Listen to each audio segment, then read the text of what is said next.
So on our sixth and final day, we woke up to a beautiful sunrise. They have a tendency to be spectacularly orange when there is smoke everywhere in the air. That's actually looking out our tent door there without even having to get up because we were perched on that tiny little ledge because that's where we stopped last night. So we enjoyed our morning. Actually took time to make breakfast, which we had not done the morning before either. And I did not get any real cooking videos on this trip. We simply spent way too much of the entire day walking. So I'll have to do that for another trip, and you'll just have to be patient and wait.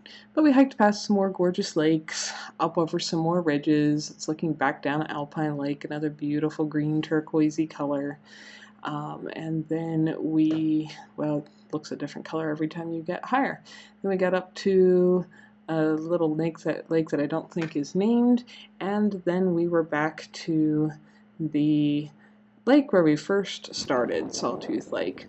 Here you get to see some of the pretty little, I think these are brook trout in one of the shallower edges of one of the lakes. There is fish in a lot of the lakes we hiked past. Several people commented asking, did I fish? No, fishing's not my thing. I've never done it.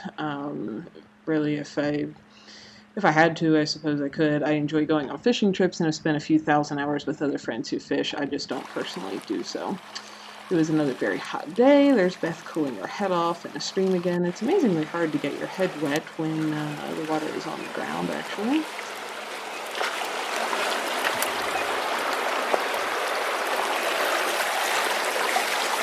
Wet feet, the best way to stay cool and comfortable that I've ever found backpacking in the mountains. I actually had one day this trip that was pretty dry the whole day.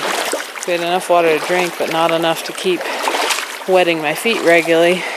And I actually got a blister for the first time in years. As long as I keep my shoes and socks wet, I stay much cooler and don't blister. So we're going back past that first big gorgeous lake we had gotten to on our second morning because we have to get back to the vehicle that we left. So back around there, still beautiful. Still a little bit of snow in two piles there, though it mostly had melted in the 4 days in between. There's a good look at my umbrella, and more little alpine lakes. Climbing up higher again, more beautiful little blue flowers. I don't know what they're called, but they look like a little bluebell. I think they're beautiful. And looking back down at some more of the lakes as we climbed back up and over. So this was the stretch where we knew what the trail was going to be like because we had already done it. We got back up to the top of the ridge, took one final selfie, and then we had a very, very, very long downhill from there down to the bottom.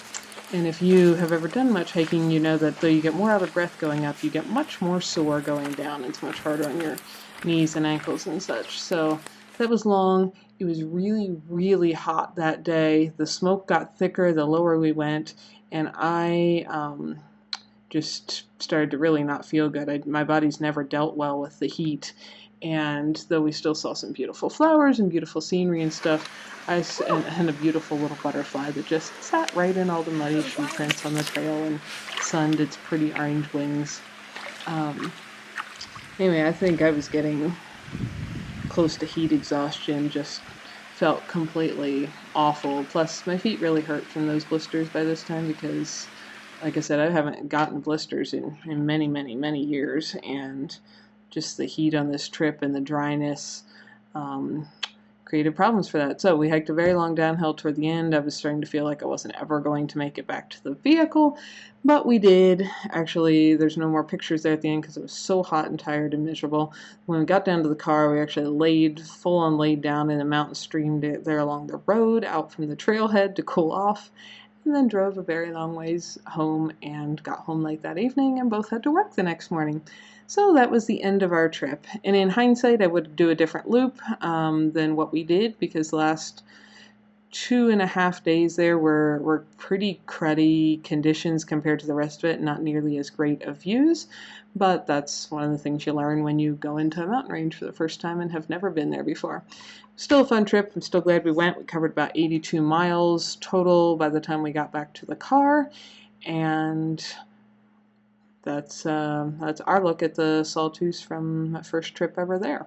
Thanks for watching, folks. If you're interested in more info on my off-grid tiny house life, check check out some of my other videos here. And if you like what you're seeing, click the little picture of my house to subscribe and then hit the little bell so YouTube actually notifies you every time there's a new video available. See y'all next time.